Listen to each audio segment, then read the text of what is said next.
Medical education, particularly admission to medical colleges, has remained controversial and, to say the least, opaque in India. Why it is so? Why the governments after government are failing to bring confidence into the medical colleges, particularly admissions, counseling, etc.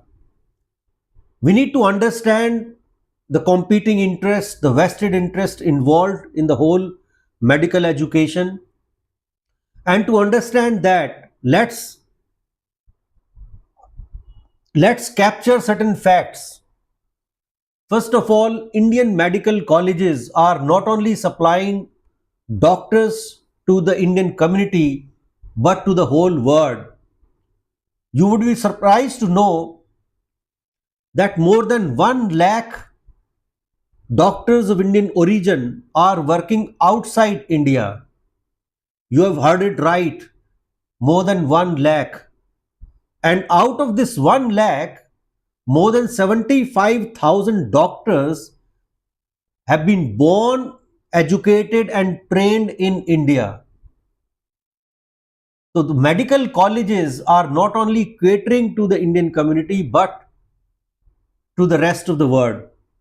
And therefore, the quality, quantity, and transparency in the medical education in India becomes very critical and relevant to the whole world and to India to maintain its image of high quality medical education. With this context, now let's delve into the details.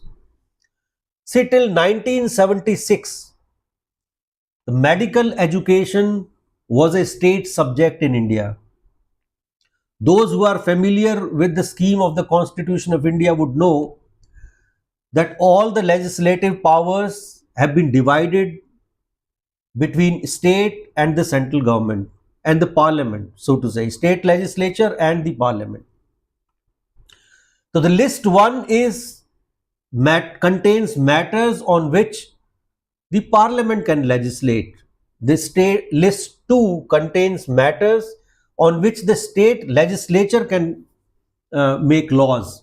And then there is a third list, concurrent list, on which both the state legislature as well as the parliament can make law. But in case of any inconsistency or conflict, the laws made by the parliament on the same subject will override. So that's the briefly I've explained the scheme of division of legislative power between the state and the central government. Medical education was entirely within the domain of the state government. In 1976, through the 42nd Amendment, remember 42nd Amendment to the Constitution of India was made during the emergency period. It was part of a huge scale, large scale amendments carried out to the Constitution of India, and one of such amendment was putting the medical education from in the concurrent list. So it was shifted from the list 2 to list 3 and it was made entry 25 in list 3. So therefore, since 1976, medical education is being controlled and regulated both by the state government and the central government through parliament. So that was the first major reform, one can say, or a change carried out in the structure of the medical education in India. But still, as far as the admission to medical colleges is concerned, not much changed till late 1980s. And all the state governments used to conduct their medical entrance test, and all the major medical colleges would conduct their own independent entrance test, such as AIIMS used to conduct their combined pre-medical test. Other premier organizations like the Jawaharlal Institute of Postgraduate Medical Education and Research Center in uh, Puducherry, and Banaras Hindu University BHU, they also held their independent entrance tests. But then in 1986, a major development took place. The Supreme Court, for the first time in the matter of Dr. Pradeep Jain versus Union of India and Dr. Dinesh Kumar versus Motilal Nehru Medical College, mandated that 15% of all admissions to the medical colleges, means run by different state governments, would be done by the central government. So this was called All India Quota. So AIQ of 15% was created by the Supreme Court in this matter. And the rationale to create this 15% quota for the central government was to bring some sort of uniformity, consistency in the medical, in the admissions to the medical colleges, and to give some say to the central government in the medical education. But still, even after creating this quota, the Supreme Court did not mandate any particular format or system of using this 15% quota and how the admissions to for this against this 15% quota would be done. There was no mention by the Supreme Court. Now come 1988, the Supreme Court took another step, and they said this 15%, to fill these 15% seats, the CBSE should conduct All India pre-medical test. So for this 15% AIQ, a separate entrance test was conducted by CBSE, and the balance 85% seats were again filled by the state governments through their own medical entrance tests. So this was the first major change in the admission process to the medical colleges, where 15% was through All India Pre-Medical Test, AIPMT, being conducted by CBS. As I said, in 1986, while creating All India Quota, the Supreme Court did not mandate any particular method of filling these 15% seats of AIQ. But in 1988, the Supreme Court took another step and mandated the CBSE, Central Board of Secondary Education, which is a Government of India body, to conduct All India Pre-Medical Test to fill these 15% seats purely on merit. So this was the first attempt to conduct a centralized medical entrance test. Still, the 15% of the seats remained to be filled by the state government, and as I said, the state government had their own medical entrance tests, and the private and minority medical colleges were still left out of this kind of admission system. So this was a very small step towards bringing some sort of transparency and quality to the medical entrance, medical admissions. Now, what was the experience? This system continued almost till 2013. So what is the experience? Why it became necessary to bring all the medical entrance, all the medical admissions with one forum, with a centralized body, and like the IIT, why there was a need to bring not only the entrance test but the counseling for admissions at the central level. So there were certain experiences or observations made during this period. So lot of dubious admissions would take place. There were organized rackets who would indulge in this. In the medical entrance test itself, in different states, there was large scale impersonation. Uh, you must have seen the Munna Bhai MBBS. So somebody would sit in the entrance test and some other person would actually take admission. So this was going on. There was a very unique, peculiar seat blocking scam where you would ask the bright students to take the medical entrance test,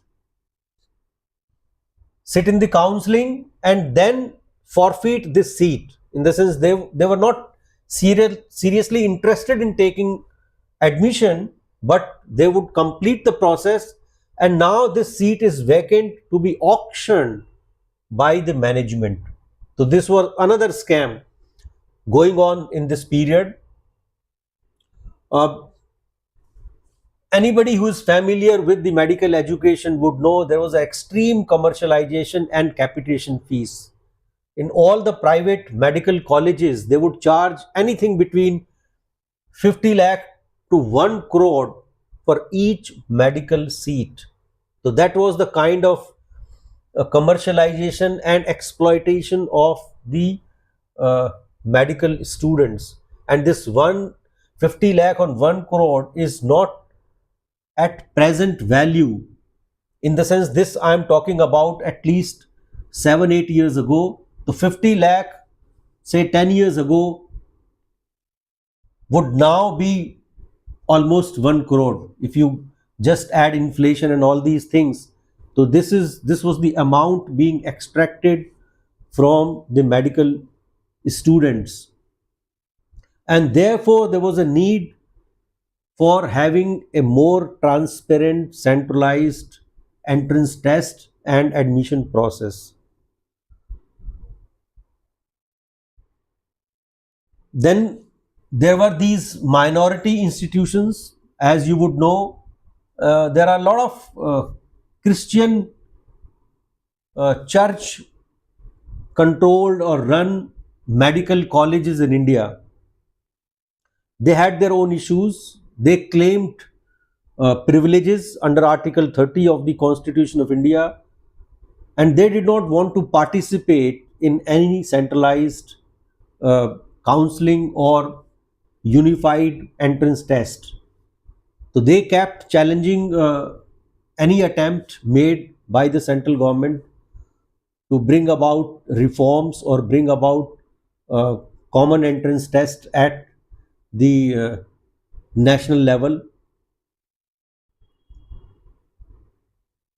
There was another phenomenon.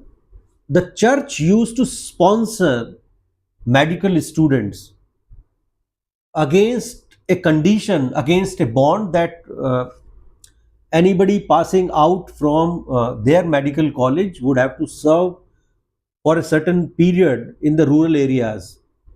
It ranges from 2 to 5 years, and their rationale or their basically explanation for this special privilege was that we want these young graduates to serve in the rural areas, particularly in the tribal areas where the church has a lot of services going on. In the sense, they provide these medical education services in the rural areas, particularly the tribal areas, and they needed doctors to serve there.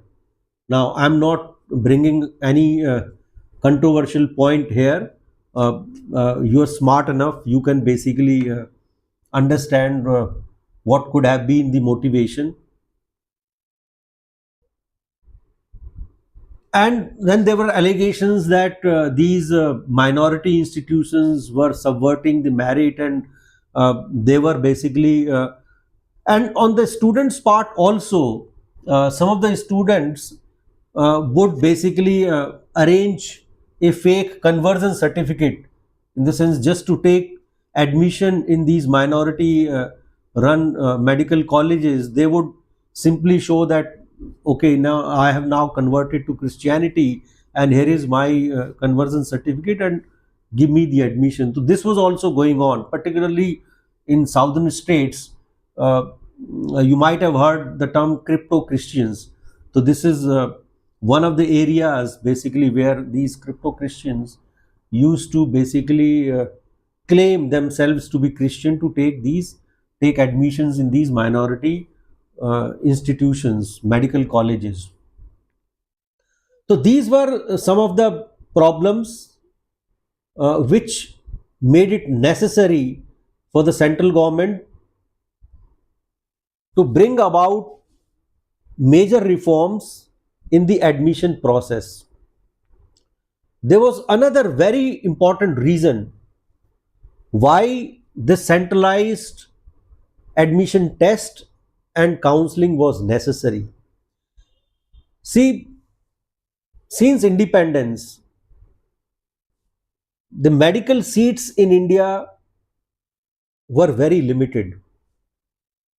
And between 1950 to 1980, there was hardly any growth. In 1980, there were about 100 medical colleges with under 12,000 annual MBBS seats. So there was hardly any growth. But from 1990 particularly, when this medical education was thrown open for private colleges, there was a significant increase in the number of seats. And say by 2014, the total number of undergraduate seats in India were about 51,000. And the PG seats were increased up to 31,000. So this was the scale of medical education in India in 2014. And then post 2014, the central government took it on a missionary scale to increase the number of seats in the medical education. So we can say this phase 3 started from 2014, and some of the initiatives taken by the central government included the district hospitals were upgraded to medical colleges. So almost 157 new government medical colleges were sanctioned in 3 phases by converting existing 300 bed plus district hospitals into medical colleges. Then number of AIIMS were increased from 1 to 19, 9. So as of now, there are 19 All India Institute of Medical Sciences across the states. So that was the significant jump from 1 to 19 in these last 10 years. And then the government of India also relaxed some of the requirements with respect to number of beds, land required for a medical college, the faculty numbers, etc. So all these efforts resulted in increasing the number of undergraduate medical seats from 1,000 to 1,36,000. I'll repeat, from 51,000 to 1,36,000, almost 3 times jump in just about 10 years. Therefore, there was a very dire need to bring about a smooth, transparent admission process for these many number of seats. So now you would understand why NEET or any sort of centralized, transparent entrance exam and counseling was need of the hour.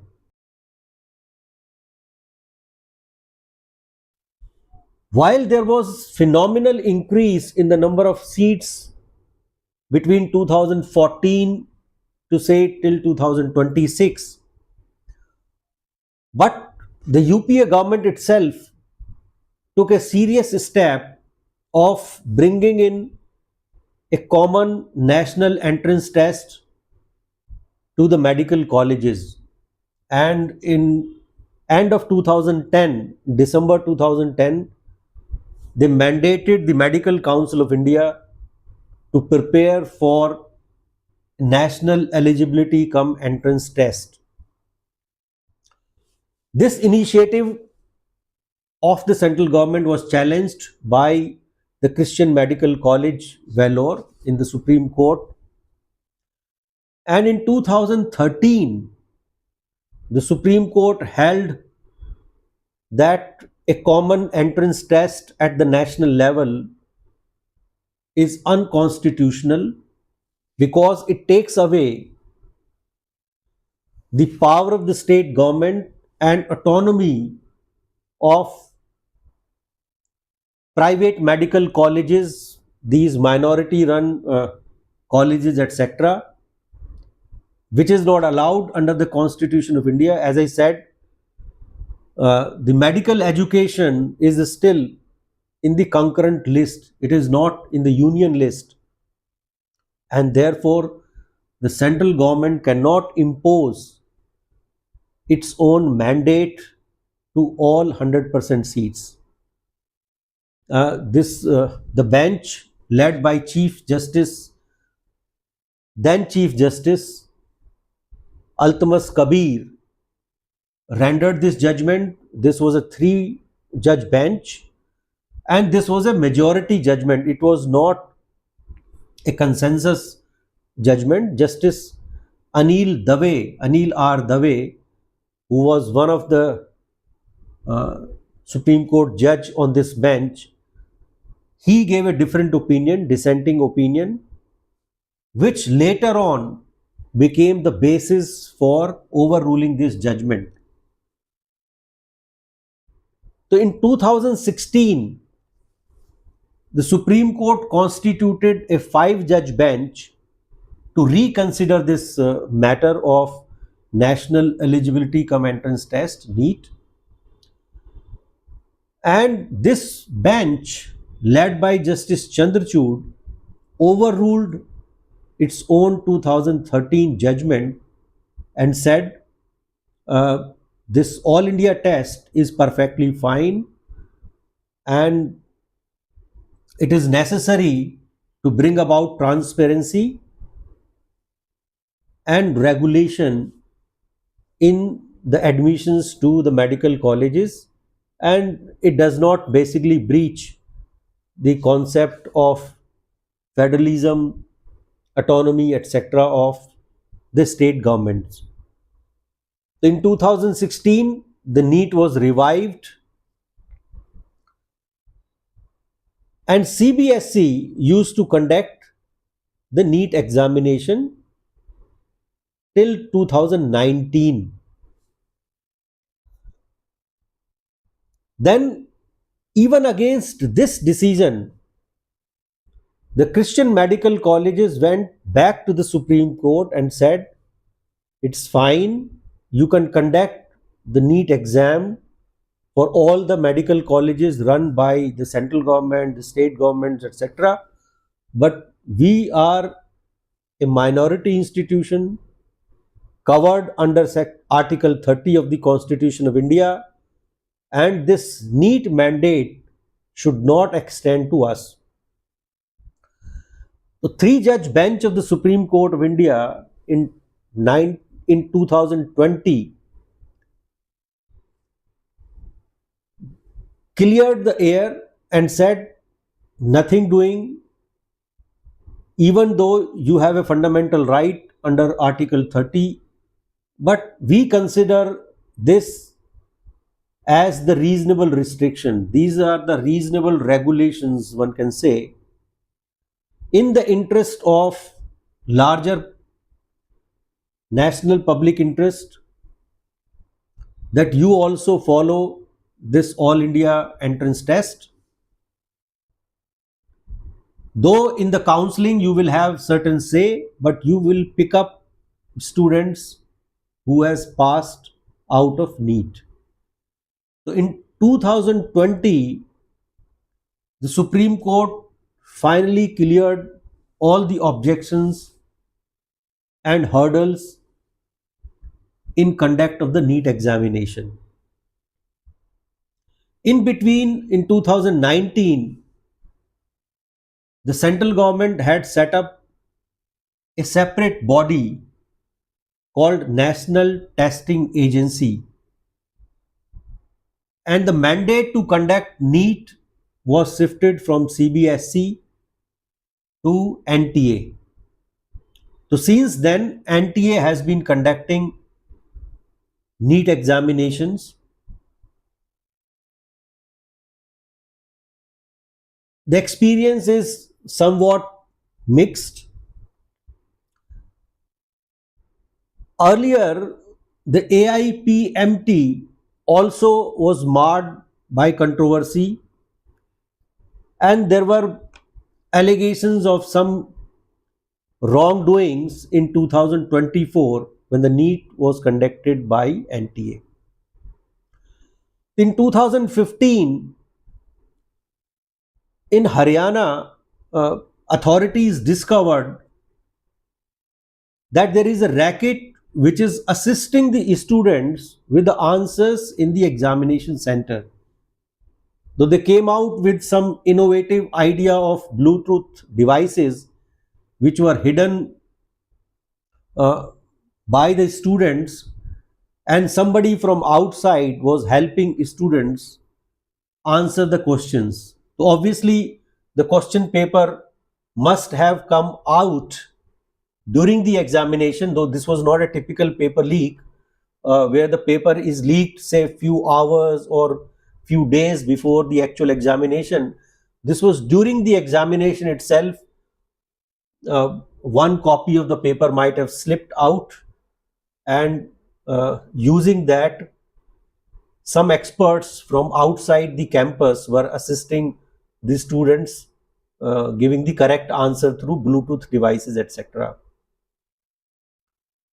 The Supreme Court took cognizance of this malpractice and cancelled the AIPMT 2015 results and directed retest.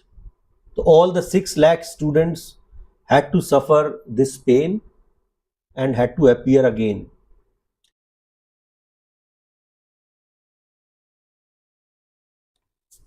In 2024, again, there were allegations of limited paper leak in the state of Bihar and Gujarat at some examination centers. And I think again, instead of paper leak, this was a similar case of 2015, where at some centers, experts from outside the examination center might have helped the students with the answer keys. And it was noticed that 67 candidates achieved perfect 720 numbers out of 720. So this do indicate that they might have known the question paper in advance. Otherwise, in such a tough examination, it is very difficult to achieve perfect score. And then NTA also did something strange. They gave grace marks to certain students who could not commence their NEET exam in time. So for delay in their question paper, basically in commencement of their exam, they were given some grace marks. So these were like around 1500 students. So even 2024 NEET was marred by controversies.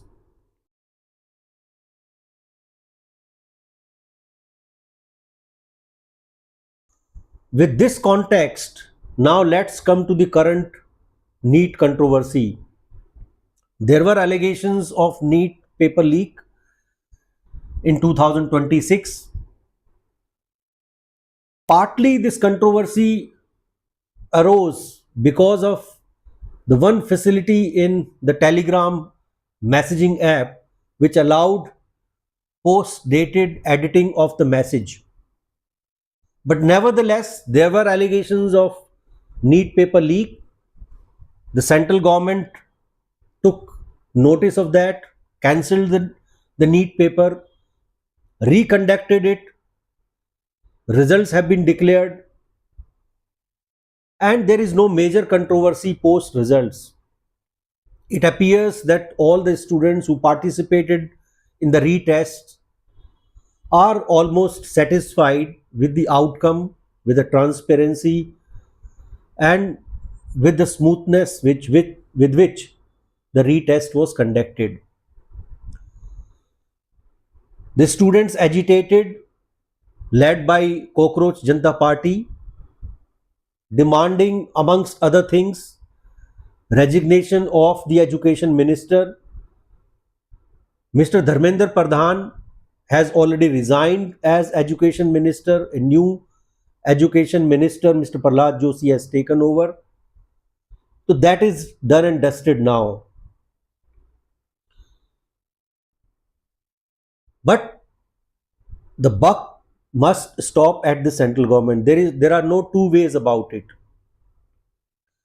The central government is responsible for conducting these NEET examination transparently and without any paper leak. Nobody can argue against that. But let's give devil his dues. See, when you are rapidly increasing the number of seats, medical colleges, AIIMS from 1 to 19, there may be some loopholes here and there in the system. And there are huge vested interests out there to exploit these loopholes. Remember, the state governments have lost their control on the medical admissions. There are minority institutions. There are these coaching centers who are competing to show better results and have all the temptation to indulge in paper leak, etc. But we as the masses should also be sensitive to the fact that the reputation of medical education, these admissions to medical colleges, is very important for the reputation of India as a country.